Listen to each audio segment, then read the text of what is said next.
నమస్తే. ఇప్పుడు మీరు చూడబోతున్న వీడియో ఖచ్చితంగా మీకు ఉపయోగపడుతుంది, నచ్చుతుంది కూడా. మరి మీకు నచ్చిన విషయం నాకు తెలియాలి అంటే ఈ వీడియోని మీరు లైక్ చేయాలి, షేర్ చేయాలి, అలాగే మన ఛానల్‌ని సబ్స్క్రైబ్ చేయాలి. మీ సపోర్ట్‌ని నాకు అందిస్తారు కదా! ఓకే. ఇప్పుడు వీడియోని స్టార్ట్ చేద్దాం. నమస్తే. Welcome to our channel. నేను పద్మిని. ప్రస్తుతంతో పాటు ప్రముఖ ఆధ్యాత్మికవేత్త, వాస్తు జ్యోతిష పండితులు, లలిత ఉపాసకులు, అలాగే వాస్తు జ్యోతిష శిక్షణ నిపుణులు బ్రహ్మశ్రీ నానాజీ పట్నాయక్ గారు మనతో పాటు ఉన్నారు. మాట్లాడదాం. సార్ నమస్తే సార్. శ్రీమాత్రే నమః. సార్ సంతోషి మాత గురించి కాస్త వివరంగా తెలుసుకోవాలనుకుంటున్నాను సార్. నాకు పెద్దగా ఐడియా లేదు. పులుపు తినకూడదు అనేది మాత్రమే ఐడియా ఉంది. అసలు అమ్మవారిని దేనికోసం, ఆ అమ్మవారి కృప కోసం ప్రయత్నిస్తూ ఉంటారు అనేది తెలుసుకోవాలనుకుంటున్నాను. తప్పకుండా. సంతోషి మాత గురించి మా లైఫ్ లో జరిగిన ఎక్స్పీరియన్స్ కూడా ఒకటి ఉంది. మా పిన్ని గారికి సంతానం ఉండేది కాదు. సంతానం కలగడము, సంతానం కలిగి చనిపోవడం, దాదాపుగా 3 or 4 అనుకుంటా పుట్టిన తర్వాత అలా అవుతూ ఉంటే ఆవిడ సంతోషి మాత పూజ చేసింది. నేను అప్పుడు చిన్నపిల్లని కొంచెం. అప్పుడు అబ్బాయి పుట్టాడు. ఆ అబ్బాయి పేరు కూడా సంతోష్ అని పెట్టారు. అయితే నేను దాని తర్వాత అంటే నేను చిన్నగా ఉన్నప్పుడు అది చూశాను.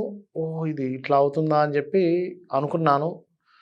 దాని తర్వాత నేను చాలామంది సంతోషి మాత పూజ చేసినప్పుడు నా అబ్జర్వేషన్స్ ఏమిటి అంటే, సంతోషాన్ని ఇస్తుంది. ఫస్ట్ సంతోషి మాత పూజ వాళ్ళలో ఉన్నటువంటి బాధని తీసేసి సంతోషాన్ని ఇస్తుంది. అయితే దీనికి ఎందుకు పులుపు తినకూడదు అంటారు అనే దాని మీద రీసెర్చ్ చేస్తే ఒక్కొక్క గ్రహానికి ఒక్కొక్కటి ఉంటుందమ్మా. తీపి, వగరు, పులుపు ఇట్లాగా. ఈ పులుపు అనేటువంటి పదార్థం ఏదైతే ఉందో కొన్ని గ్రహాల కలయికకి సంబంధం అనమాట. అది కేవలం ఒకటే అని కాకుండా కొన్ని శాస్త్రాల్లో కొన్ని గ్రహాలకు ఆపాదించారు. యాక్చువల్గా చెప్పాలంటే కామన్గా అయితే ఒకటే. ఇక్కడ ఏంటంటే బుధుడిని కొంచెం వగరు, పులుపు కారకత్వంగా తీసుకుంటారు. అయితే ఇక్కడ ఏమవుతుందంటే, ఎందుకు అంటే చెప్తా చూడండి. ఈ సంతానం కోసం ప్రత్యేకంగా చేస్తుంటారు. ఇంకోటి, ఈ సంతోషం ఇచ్చేటువంటి గ్రహం ఎవరు అంటే రవి. రవి సంతోషాన్ని ఇస్తాడు. ఎప్పుడైనా గుర్తుపెట్టుకోండి. ఎందుకు సంతోషం అంటే రవి సహజ పంచమ స్థానం. సహజ పంచమంలో ఉండేటువంటి ఫలితం ఏమిటి అంటే రుణాన్ని, రోగాన్ని, శత్రువుని తగ్గించే కారకత్వం సన్నుకుంటుంది. అందుకే చూడండి, మనకి రామాయణంలో కూడా అగస్త్య మహాముని ఆదిత్య హృదయం ఇస్తాడు రాముడికి. రామ ఇది తీసుకొని శత్రువుని చేయిస్తావని. శత్రువుని చేసి సంతోషమే కదా మరి. ఓకే, రాముడు కూడా బాధపడుతున్న సందర్భం. రాముడు కూడా ఎలాగా వీడికి ఎన్ని బాణాలు వేస్తున్నా మళ్ళీ ఇంకో తల చతుక్కుంటుంది అనుకుని ఆయన కూడా ఇబ్బంది ఇస్తారు. అయితే ఈ పులుపు అనేటువంటి పదార్థం ఏదైతుందో బుధుడికి సంబంధించిన పదార్థం పులుపు అనేటువంటిది. ఈ బుధుడికి సంబంధించిన పదార్థం ఏంటంటే ఎంటర్ అయినప్పుడు సంతోషం అనేటువంటి తగ్గుతూ ఉంటుంది. పులుపు అనేటువంటి పదార్థం అనేటువంటిది అంటే మీకున్నటువంటి దారిద్రము అంటారు చూసారా. చాలా మంది శని భగవాను చూసి భయపడుతుంటారు, అమ్మో శని ఏదో అని. కానీ మీ ఎవరి జాతక చక్రంలో అయినా బుధుడు పాడైతే అంత దారిద్రం ఇంకెవరు అనుభవించరు. గుర్తుపెట్టుకోండి. ఎందుకు అంటే న్యాచురల్గా జోడియాక్ సైన్లో మనకు మేషం నుంచి 3, 6 అధిపతి బుధుడు.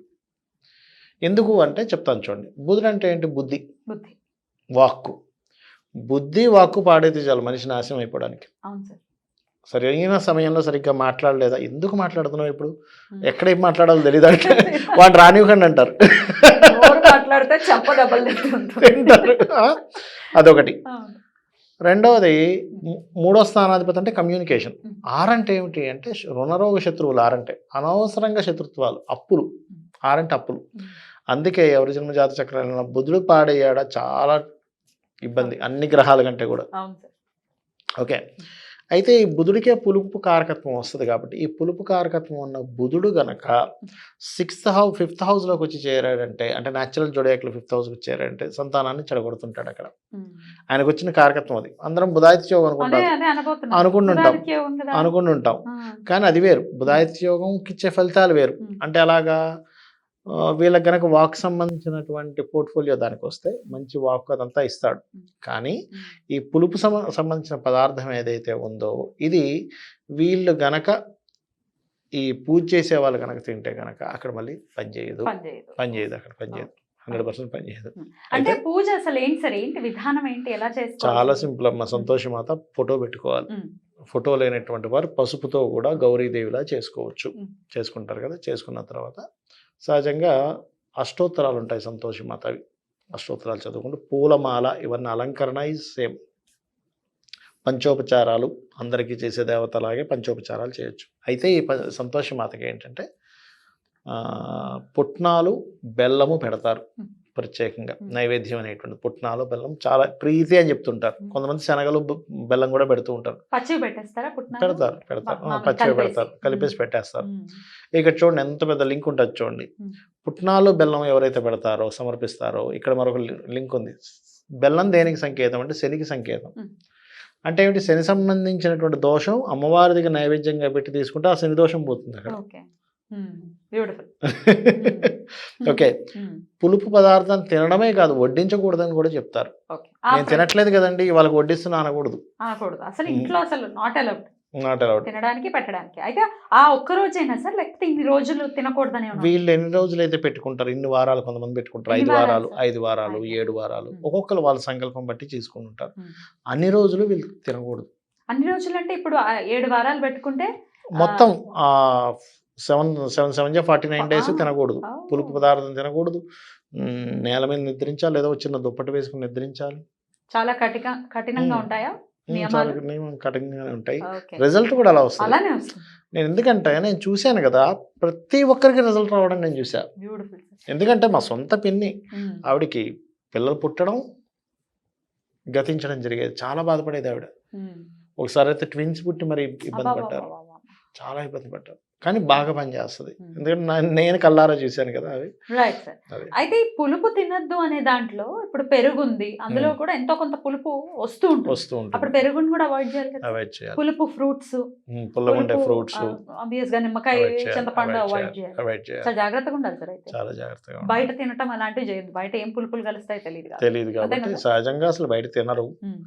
బ్యూటిఫుల్ సార్, చాలా బ్యూటిఫుల్ గా ఎక్స్ప్లెయిన్ చేశారు. డెఫినెట్ గా చేసుకోవాలన్న భావన అయితే ఖచ్చితంగా కలుగుతుంది. అయితే ఇక్కడ ఇంకొక విషయం చెప్పాలి. ఇందాక మీకు బుధుడు అన్నా కదా, ఈ పులుపు అనేటువంటిది పాడైన బుధుడు, బాగున్న బుధుడు కాదు, పాడైన బుధుడు. ఇది అర్థం చేసుకోవాలి. తప్పకుండా రైట్ సార్, చాలా బ్యూటిఫుల్ గా ఎక్స్ప్లెయిన్ చేశారు sir. Thank you so much. నమస్తే. శ్రీమాత్రే నమః.